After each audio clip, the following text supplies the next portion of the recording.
नमस्कार dear students. आज के हम वीडियो लेक्चर में atomic weight, molecular weight, equivalent weight कैसे निकालते हैं इसको डिस्कस करेंगे। एटॉमिक वेट, परमाणु भार क्या होता है? Atomic weight atomic mass unit में निकाला जाता है और एटॉमिक मास यूनिट कार्बन 12 जो आइसोटोप है कार्बन के 3 आइसोटोप होते हैं, कार्बन 12, कार्बन 13 और कार्बन 14।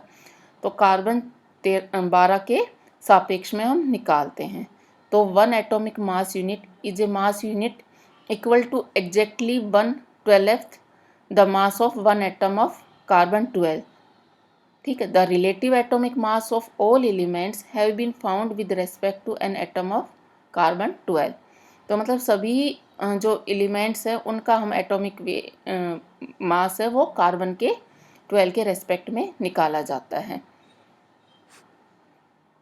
ठीक है। और सभी कार्बन का परमाणु भार हो गया, कार्बन का एटॉमिक द्रव्यमान, कार्बन एटम का द्रव्यमान divided by 1/12 of atomic mass of carbon, और ये आया 12। इसी तरह ऑक्सीजन का परमाणु भार, ऑक्सीजन एलिमेंट का द्रव्यमान divided by 1/12 of atomic mass of carbon, और ये 16 आया। तो एटॉमिक मास यूनिट कार्बन 12 के एक परमाणु के भार का 1/12वां हिस्सा होता है और सभी एलिमेंट्स का सापेक्ष परमाणु भार कार्बन परमाणु के सापेक्ष निकालते हैं। और सिंपल वे में हम atomic weight number of proton plus number of neutron इन दोनों को जोड़कर निकाल सकते हैं कि किसी एटम में कितने प्रोटॉन और कितने न्यूट्रॉन प्रेजेंट हैं, उन दोनों का जोड़ एटॉमिक वेट हो जाता है। ये कुछ एलिमेंट्स हैं जिनके एटॉमिक नंबर और एटॉमिक मास दिए गए हैं और ये कैलकुलेशन के लिए बहुत इंपॉर्टेंट है, तो इन्हें हमें याद करना है। जैसे हाइड्रोजन है, हाइड्रोजन का एटॉमिक नंबर 1 है, ठीक है, और एटॉमिक मास भी 1 है क्योंकि हाइड्रोजन में न्यूट्रॉन नहीं होता। इसी तरीके से हीलियम का एटॉमिक नंबर 2 है और एटॉमिक मास 4 है क्योंकि हीलियम में 2 प्रोटॉन और 2 न्यूट्रॉन रहते हैं। लिथियम का एटॉमिक नंबर 3 है, एटॉमिक मास 7 है, तो लिथियम में 3 प्रोटॉन और 4 न्यूट्रॉन होते हैं, इसलिए इसका एटॉमिक मास 7 है। ऐसे ही बेरिलियम का एटॉमिक मास 9 है, बोरॉन का 11 है, कार्बन का 12 है और एटॉमिक नंबर कार्बन का 6 है और एटॉमिक मास 12 है। तो मतलब इसमें 6 प्रोटॉन है और 6 न्यूट्रॉन है। प्रोटॉन की संख्या हमेशा एटॉमिक नंबर के बराबर होती है, न्यूट्रॉन वैरी करता है। ऐसे ऑक्सीजन का एटॉमिक नंबर 8 है और एटॉमिक मास 16 है, तो इसमें 8 ही न्यूट्रॉन है, 8 + 8 16 हो गए। फ्लोरीन में एटॉमिक नंबर 9, एटॉमिक मास 19 और सोडियम का एटॉमिक नंबर 11 और एटॉमिक मास 23। एल्यूमिनियम का atomic number 13, atomic mass 27। Chlorine का एटॉमिक मास पॉइंट में होता है, क्लोरीन का एटॉमिक मास होता है 35.5। ऐसे कैल्शियम का एटॉमिक मास 40 होता है और पोटेशियम का एटॉमिक मास 39 होता है और ऑर्गन का भी एटॉमिक मास 40 होता है, जबकि इसका एटॉमिक नंबर 18 होता है और इसका एटॉमिक मास कैल्शियम के बराबर होता है। अब है मॉलिक्यूलर वेट, अणुभार। अणुभार क्या होता है? सबसे पहले हम अणु जाने कि अणु मॉलिक्यूल क्या होता है। तो मॉलिक्यूल अणु होता है वो 2 या 2 से अधिक परमाणुओं का समूह होता है जो किसी न किसी आकर्षण बल से एक दूसरे के साथ रासायनिक बंध से जुड़े रहते हैं, बंधे रहते हैं। और ये रासायनिक बंध आयनिक भी हो सकता है, सहसंयोजक भी हो सकता है और उपसहसंयोजक भी हो सकता है। मतलब आयनिक, कोवलेंट और कोकोवलेंट, तीनों में से किसी भी प्रकार का बंध हो सकता है। और ये जो अणु होते हैं ये अपना इंडिपेंडेंट एग्जिस्टेंस रखते हैं। किसी भी कंपाउंड की सबसे स्मॉलेस्ट पार्टिकल अणु होता है और वो अपना इंडिपेंडेंट एग्जिस्टेंस रखता है और उस पदार्थ के सारे गुणों को शो कर सकता है एक अणु। So a molecule can be defined as the smallest particle of an element or a compound that is capable of an independent existence and show all properties of that substance।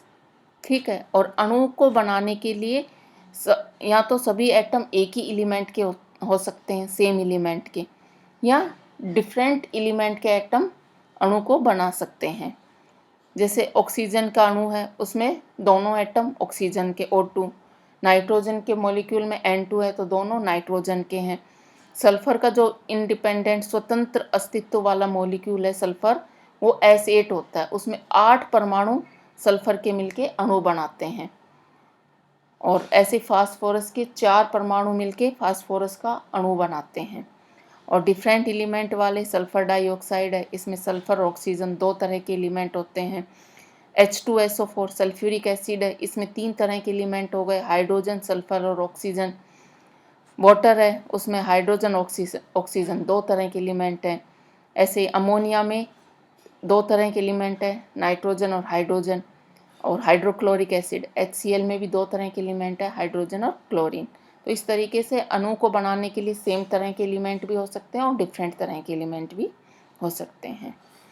अब है molecular weight कि अणुभार कैसे निकाला जाए। तो molecular weight क्या होता है, किसी पदार्थ में उपस्थित सभी परमाणुओं के परमाणु भार का जो जोड़ है वो मॉलिक्यूलर वेट होगा।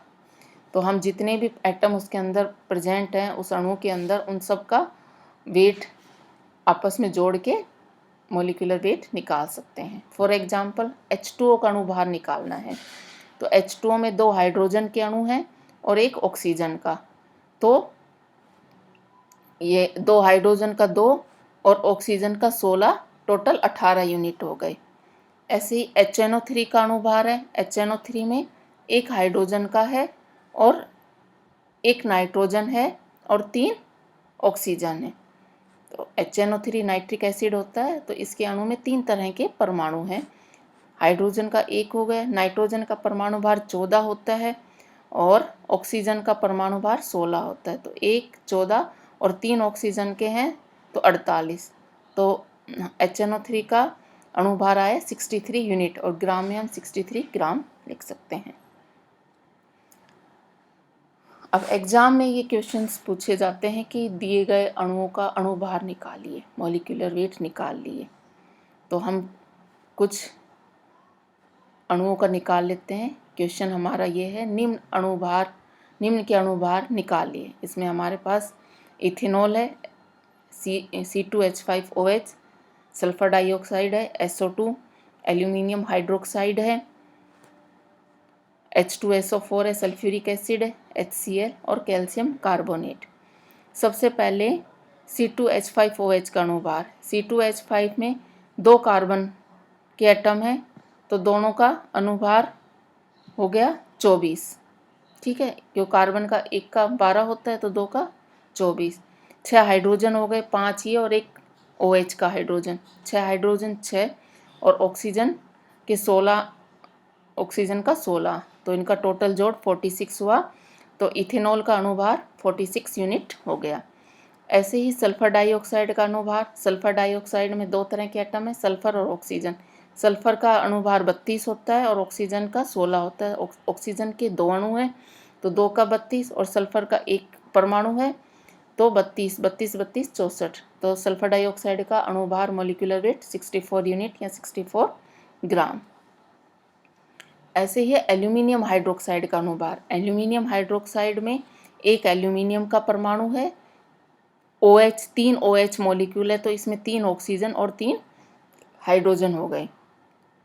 एल्यूमिनियम का परमाणु भार 27 होता है, ऑक्सीजन का 16 होता है, 3 का 48 और हाइड्रोजन का 1 होता है, 3 का 3, और जब हम इनको ऐड करेंगे तो ये 78 यूनिट हो जाएगा। H2SO4 का अणुभार।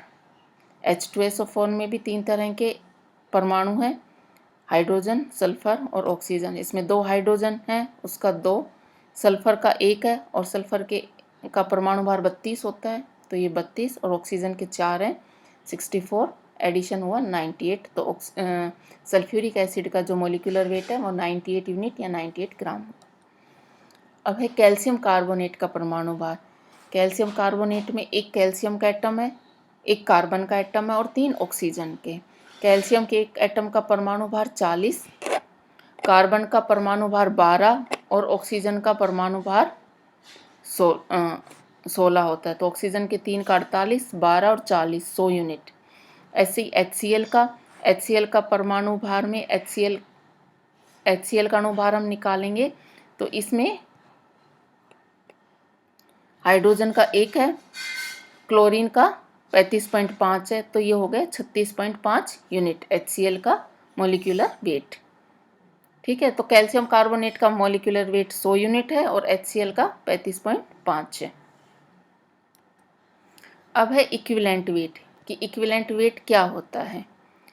तो इक्विवेलेंट वेट तुल्यांकी भार किसी पदार्थ का ग्राम में वह द्रव्यमान है जो किसी दूसरे पदार्थ की निश्चित मात्रा के साथ जुड़ सके या उसे विस्थापित कर सके। ठीक है, कि कितनी मात्रा दूसरे पदार्थ की कितनी मात्रा के साथ ये रिएक्शन कर रहा है और उसके साथ जुड़ रहा है या उसे डिस्प्लेस कर रहा है। तो mass of one equivalent is equivalent mass और that is the mass of a given substance which will combine with or displaced a fixed quantity of another substance। वो हो गया इक्विवेलेंट वेट। इक्विवेलेंट वेट निकालने के लिए हमारे पास फॉर्मूले हैं। सबसे पहले है इक्विवेलेंट वेट ऑफ एसिड कि अम्ल का तुल्यांकी भार क्या होता है। तो अम्ल का तुल्यांकी भार निकालने के लिए हम अम्ल का वेट लेंगे, अणुभार लेंगे, molecular weight of acid divided by basicity of acid कि अम्ल की क्षारकता कितनी है। क्योंकि अम्ल क्षार के साथ रिएक्शन करेगा तो उस एसिड का एक अणु कितने बेस के साथ रिएक्शन कर सकता, कितने बेस के अणु के साथ रिएक्शन कर सकता, ये उसकी बेसिसिटी हो गई। तो बेसिसिटी निकालने का सीधा तरीका हमारे पास ये है कि उस अम्ल के अणु में कितने H+ आयन है वो उसकी बेसिसिटी हो गई। ये सीधा हमारे पास आइडेंटिफिकेशन है अम्ल की बेसिसिटी निकालने का, अम्ल की क्षारकता निकालने का कि उसमें present number of hydrogen ion है वो उस अम्ल की बेसिसिटी हो जाएंगे। ठीक है, तो अम्ल का तुल्यांकी भार हम निकाल लेंगे, अम्ल का अणुभार बटा अम्ल की क्षारकता। ऐसे ही क्षार का तुल्यांकी भार कैसे निकालेंगे, इक्विवेलेंट वेट ऑफ बेस। तो इसमें equivalent of weight of base is equivalent to molecular weight of base divided by acidity of base. मतलब क्षार का तुल्यांकी भार क्षार का अणुभार बटे क्षार की अम्लता। यहाँ हम क्षार की अम्लता लेते हैं क्योंकि क्षार अम्ल के साथ रिएक्शन करेगा। तो एक क्षार का अणु अम्ल के कितने अणु के साथ रिएक्शन करेगा, ये उसकी अम्लता हो गई। और क्षार की अम्लता एसिडिटी हम कैसे आइडेंटिफाई करेंगे, उसमें उपस्थित हाइड्रोक्साइड आयन से, क्योंकि क्षार में हाइड्रोक्साइड आयन होते हैं OH- आयन, तो वो कितने हैं उससे हम उस क्षार की अम्लता निकाल सकते हैं। राइट। अब है इक्विवेलेंट वेट ऑफ सोल्ट, लवण का तुल्यांकी भार। लवण का तुल्यांकी भार निकालने के लिए हम उस लवण का अणुसूत्र भार लेते हैं, मतलब उसका जो फॉर्मूला है उससे उसका वेट निकालेंगे डिवाइडेड बाय धातु आयन की संयोजकता कि उस अणु में जो धातु आयन उपस्थित है, मेटल आयन, उसकी वैलेंसी कितनी है, उससे हम उसको डिवाइड करेंगे। तो लवण का तुल्यांकी भार हो गया लवण का अणुसूत्र भार बटे धातु आयन की तुल्यांकी भार, मतलब formula weight of salt divided by valency of metal atom. इस तरीके से हम सोल्ट का तुल्यांकी भार निकाल सकते हैं।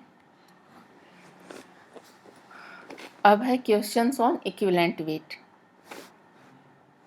तो निम्न के तुल्यांकी भार इक्विवेलेंट वेट निकालिए। हमारे पास है HCl है जो कि एक एसिड है, H2SO4 है ये भी एक एसिड है, NaOH है ये एक बेस है, क्षार है, कैल्शियम हाइड्रोक्साइड भी बेस है क्योंकि इसमें हाइड्रोक्साइड आयन है, क्षार है, और एल्यूमिनियम सल्फेट Al2SO4 ये क्षार है, ये SO4 का होल थ्राइस है।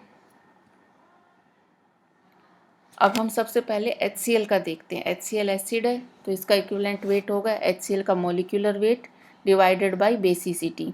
HCl का मॉलिक्यूलर वेट 36.5 है और इसकी बेसिसिटी, HCl में एक हाइड्रोजन एटम है तो इसकी बेसिसिटी 1 हो गई, तो इसका इक्विवेलेंट वेट हो गया 36.5 ग्राम।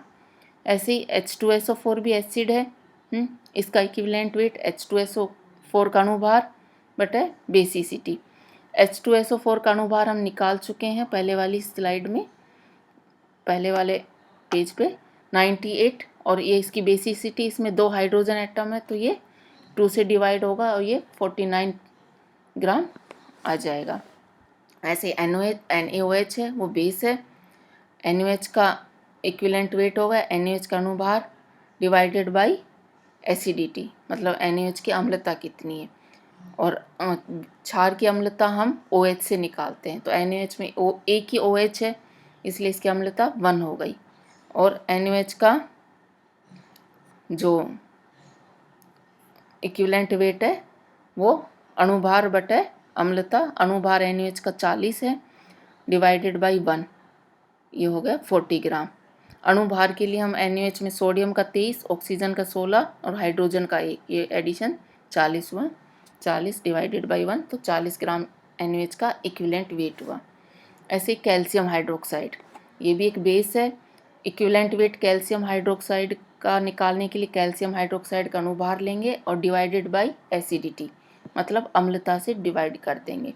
अब कैल्शियम हाइड्रोक्साइड का अणुभार, कैल्शियम का एटॉमिक वेट प्लस, क्योंकि OH के 2 अणु हैं तो 2 ऑक्सीजन हो गए, 2 into oxygen plus 2 into hydrogen, तो ये कैल्शियम का 40 होता है परमाणु भार, ऑक्सीजन के एक अणु का 16, तो 2 का 32, और हाइड्रोजन के एक अणु का 1, 2 का 2, तो ये कैल्शियम हाइड्रोक्साइड का अणुभार हो गया 74, और इसकी एसिडिटी हुई 2, क्योंकि इसमें 2 हाइड्रोक्साइड आयन है, OH आयन है, तो 74 डिवाइडेड बाई 2, 37 ग्राम। और लास्ट है एल्यूमिनियम सल्फेट का इक्विवेलेंट वेट निकालना है। तो एल्यूमिनियम सल्फेट एक लवण है, ठीक है। तो सबसे पहले लवण का निकालने के लिए हम क्या करते हैं, लवण का अणुभार बटे धातु आयन की संयोजकता। तो सबसे पहले हम formula weight of aluminium sulphate निकालते हैं। तो एल्यूमिनियम सल्फेट के अंदर 2 एल्यूमिनियम के अणु हैं, तो 27 इंटू 2, एल्यूमिनियम का परमाणु भार 27 होता है, ठीक है। सल्फर के 3 हैं, क्योंकि SO4 का होल थ्राइस है ना, तो सल्फर के 3 हो गए, और सल्फर के एक अणु का 32 होता है, तो 3 का 32 मल्टीप्लाई बाई 3, मतलब 32 गुणा 3, प्लस ऑक्सीजन का 12 अणु है, SO4 4 तो अंदर है ऑक्सीजन का, और होल थ्राइस है, तो 4 तिया 12, ये हो गए 12, ठीक है। तो हमें ये जो ब्रैकेट के अंदर होगा और ब्रैकेट के बाहर जो वैलेंसी लगी रहती है वो मल्टीप्लाई होती है, तो ऑक्सीजन 4 इंटू 3 12, ऑक्सीजन के 12 अणु हो गए। तो अब हम इनको ऐड कर लेते हैं। तो जो एल्यूमिनियम सल्फेट है इसका फॉर्मूला वेट आ गया 342, राइट। अब है टोटल वैलेंसी ऑफ कैटायन, मतलब इसमें यही कहते हैं ना कि फॉर्मूला वेट को हमें धनायन की संयोजकता से डिवाइड करना है। तो अब हम धनायन की संयोजकता निकालेंगे, मेटल आयन की संयोजकता। मेटल आयन यहाँ पे एल्यूमिनियम है, और एल्यूमिनियम के एक एटम की संयोजकता +3 है, और यहाँ पे एल्यूमिनियम के 2 अणु हैं, तो कितनी हो गई, +3 इंटू 2 +6 हो गई। तो हम इसको 6 से डिवाइड करेंगे, तो इक्विवेलेंट वेट तुल्यांक के बाहर हो गया एल्यूमिनियम सल्फेट का 346 डिवाइडेड बाई 6, और ये आया 67 ग्राम। इस तरह हम सोल्ट का तुल्यांक बाहर निकाल लेते हैं। तो सोल्ट के अंदर हम जो मेटल आयन होता है उसकी वैलेंसी निकालते हैं, और उस वैलेंसी से हमें उसके फॉर्मूला वेट जो होता है उसको डिवाइड करना होता है। तो इस तरह के क्वेश्चंस एग्ज़ाम में बनते हैं, तो आप प्रैक्टिस करिएगा। धन्यवाद। तो आज का ये टॉपिक परमाणु, अणु और तुल्यांक भार का कंप्लीट हुआ। Thank you.